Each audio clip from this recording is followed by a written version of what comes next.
My name is Rachel, and for years I believed my marriage to Daniel was built on trust and shared ambition. We started our lives modestly, supporting each other through late nights and endless sacrifices. When I decided to launch a small tech startup, Daniel encouraged me, though he never truly believed it would succeed. I poured my heart, mind, and energy into developing innovative software solutions, while he focused on his corporate job. Slowly, the company began to gain traction, attracting investors and customers. Just when I thought everything was aligning, I discovered Daniel was having an affair with his secretary. The betrayal cut me deeply, not only as his wife, but as someone who thought we were partners in every sense. He left me, choosing her, and our divorce finalized shortly afterward, leaving me devastated but determined. Rebuilding after the divorce was painful, but I refused to let Daniel's betrayal define me.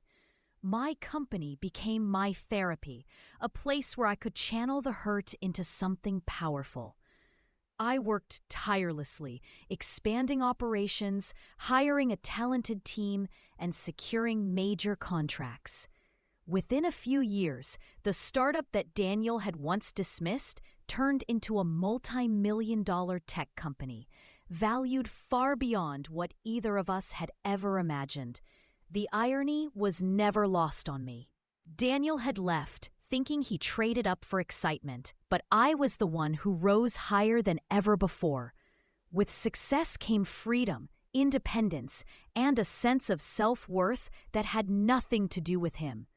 I finally felt strong again, no longer the woman left behind, but the woman who built an empire from nothing. I thought I had closed that chapter of my life for good, but one morning, my lawyer called with news that left me speechless. Daniel had filed a claim demanding half of my company, arguing that since we were married when I started it, he was entitled to ownership. I couldn't believe the audacity. This was the same man who mocked my late nights, who walked away without hesitation, and who contributed absolutely nothing to its growth. Now that the company was thriving, he wanted to swoop in and collect a reward for work he never did. My anger simmered, but instead of panicking, I gathered every document, contract, and record I had carefully maintained over the years, preparing to fight not only for my company, but for my dignity. The legal battle began, and Daniel strutted into the courtroom with arrogance, convinced he could manipulate the system as easily as he once manipulated me. His attorney painted a picture of him as the supportive husband whose encouragement had made my success possible. Sitting there, listening to their twisted narrative, I felt the old pain of betrayal resurface, but I stayed calm, knowing I had truth on my side. When my lawyer presented the financial records, it was clear Daniel had never invested a single dollar into the company. Emails showed his constant dismissiveness, proof that he had no role in shaping its success. Every investor, every contract, every milestone was tied directly to my name, not his. Piece by piece, the facade he tried to build crumbled under the weight of undeniable evidence. Outside the courtroom, Daniel tried a different approach. He cornered me in the hallway, wearing that same smirk I once mistook for charm. He told me we could settle privately if I just agreed to give him a percentage, hinting that dragging it out would hurt my reputation. I looked him in the eye and told him the truth he had never wanted to hear. He was irrelevant to my success. He hadn't built this company. I had. I refused his so-called deal, choosing instead to let the case run its course. The days stretched into weeks, but with each passing session, it became clearer that Daniel's greed was exposed for all to see. The man who left me for a fleeting affair was now clinging desperately to the empire I had created. As the case neared its conclusion, I realized this wasn't just about money or ownership. It was about reclaiming my voice, my strength, and everything Daniel had once tried to diminish. On the final day, the judge ruled decisively in my favor. Daniel had no legal right to my company. no claim to its profits, and no power over my life anymore. Watching his face fall as the judgment was read was a moment I'll never forget. It wasn't about revenge in the traditional sense. It was justice. For years, he thought he could discard me and still benefit from my efforts. Instead, he was forced to walk away empty-handed, confronted with the reality that he had lost not only me, but every chance at the life we once dreamed of. In the months that followed, Daniel tried to reach out several times, sending apologetic messages, pretending he wanted to make amends. I ignored them all.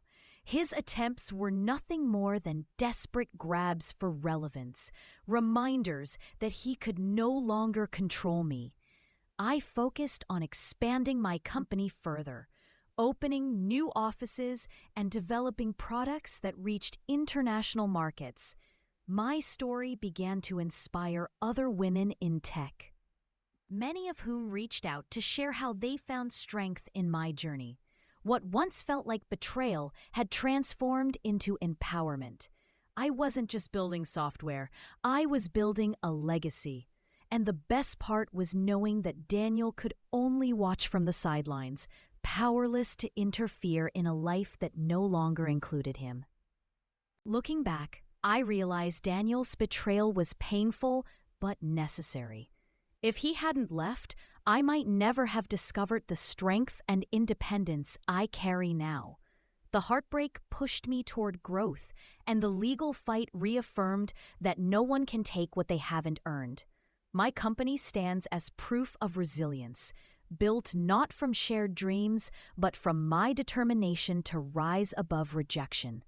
Today, I own 100% of what I created, free from the shadow of someone who never believed in me. Success tastes sweeter when it's built from hardship, and every challenge Daniel threw my way only fueled my determination to succeed. In the end, he didn't just lose me or the company. He lost the chance to ever claim credit for the empire I built. So, that's how the man who abandoned me for his secretary tried to take half of my company and failed spectacularly. Sometimes the sweetest revenge isn't loud or dramatic. It's standing tall, holding on to everything you earned, and watching those who doubted you fade into the background. If you enjoyed this story, don't forget to subscribe for more tales where betrayal meets justice. Until next time, remember, your worth is never defined by who leaves, but by what you choose to build after they're gone.